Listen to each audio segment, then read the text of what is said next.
કોઈના રૂમમાં જવું હોય તો ખખડાવવું પડે ને, કે ડાયરેક્ટ અંદર જતું રહેવાય? અત્યારની જે જનરેશન છે ને, જે અત્યારના યુવાઓ છે, આ બધા અમુક બાબતે બહુ પર્ટિક્યુલર હોય કે ભાઈ અમારા રૂમમાં આવતા પહેલા જરા ખખડાવવું, કઈ હોય તો પહેલા અમારા સાથે વાત કરો. આ તે તો આપણને એમ થાય કે આટલું બધું શું હોય વળી, કારણ કે જે અહીંયા મોટા ભાગે વડીલો બેઠા છે એ રીતે મોટા થયા છે કે સામેનાને ગમે એ રીતે ઢળી જવું, સામેનાને ગમે એ રીતનું થઈ જાવ. પણ હવે સમય સાથે બધાની જરૂરતો બદલાય છે અને ખરેખર મર્યાદા એને જ કહેવાય કે જ્યારે આપણે કોઈના ઘરે જઈએ તો પહેલાના સમયમાં પણ ટપાલ મોકલવામાં આવતી ને સંદેશ મોકલવામાં આવતો કે ભાઈ અમે તમારા ઘરે આવવા માંગીએ છીએ. આ સમય દરમિયાન એવું નથી કે અચાનક જ આવી જતા. અતિથિ શબ્દ કોના માટે કયો છે? અતિથિ દેવો ભવ. અતિથિ એ સગા સંબંધી માટે નથી કહેવામાં આવ્યું. અતિથિ એ આંગણે આવનાર દરેક જરૂરિયાતમંદ માટે કહેવામાં આવ્યું છે. જ્યારે કોઈ ભિક્ષા માંગવા માટે પણ આવતું, જ્યારે કોઈ ભ્રમણ કરતા કરતા કોઈ સંત ગામમાં આવે ને એમને નિવાસ સ્થાન આપવાની વાત હોય, એમને ભોજન આપવાની વાત હોય, જ્યારે કોઈ સંઘ ફરતા ફરતા ક્યાંક દર્શન કરવા જતા હોય ને આવે, એમના માટે આ શબ્દ છે કે અતિથિ દેવો ભવ, કે જે જણાવીને નથી આવતા. બાકી સગા સંબંધીઓમાં તો પહેલાના સમયે પણ ટપાલ મોકલવામાં આવતી કે આ સમય દરમિયાન અમે આવવાના છીએ. મોટા મોટા રાજાઓ પણ સંદેશ મોકલતા. એટલે આપણે પણ હવે તો આપણા પાસે ફોન છે, ફોનનો સદુપયોગ કરીને તમારે કહેવાય કે ભાઈ અમે આવીએ છીએ.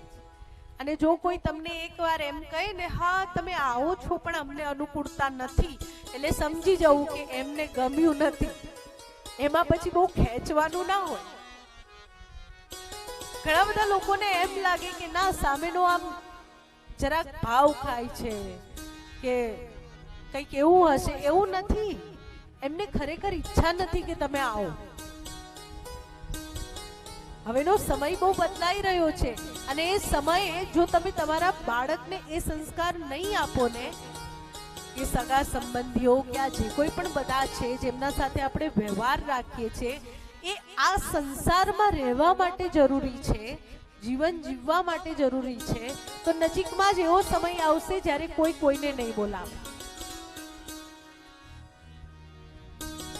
બધા અત્યારે બહુ જ્ઞાની છે એટલે તરત જ હમણાં એમ કહેશે કે હમણાં તો તમે ભજનમાં કહ્યું કે સગા સંબંધી સૌ સ્વાર્થ ના રે, સાચું નાણું છે સત્સંગ અલ્યા માનવી, અને અત્યારે પાછા તમે સંબંધ સાચવવાની વાત કરો છો. તો સગા સંબંધી સ્વાર્થના ક્યાં છે? જ્યાં આપણે આંધળા થઈએ છીએ ત્યાં. ક્યાં આંધળા થઈએ છીએ? તો આપણે પોતાના સગા સંબંધી પોતાનાઓની સેવા કરવાના ચક્કરમાં કે એમને સાચવવાના ચક્કરમાં સત્સંગ કરતા જ નથી.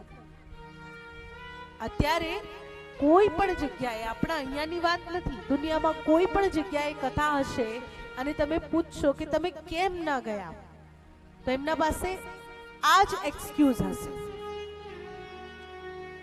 અમારા ઘરવાળા આટલા વાગે ઘરે આવે, અમારા બાળકો આટલા વાગે ઘરે આવે, અમારા મમ્મીને આટલા વાગે આ જોઈએ, પપ્પાને આટલા વાગે આ જોઈએ, મારે આ કરવાનું તે કરવાનું. ક્યારે એવું નહીં કે મારી ઈચ્છા નથી. કોઈ એમ કહેશે કે મારી કથામાં જવાની ઈચ્છા નથી? શું કહેશે? આ કામ છે એટલે મારાથી જવાયું નથી.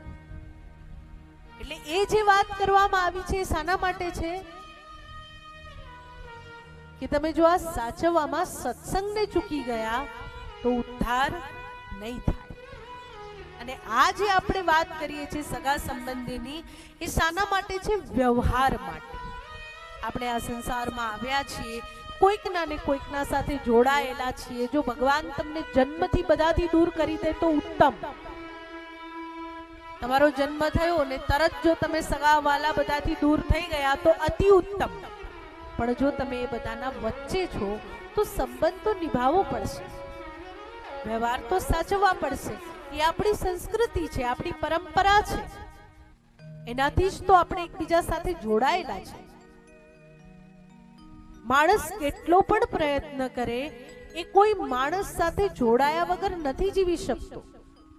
કોઈક ને કોઈક સંબંધ, કોઈની મિત્રતા હોય, વડીલ સાથે સંબંધ હોય, જીવન સાથી સાથે સંબંધ હોય, બાળક સાથે સંબંધ હોય, કોઈનો સમાજ સાથે સંબંધ હોય, પણ સંબંધ તો હશે જ.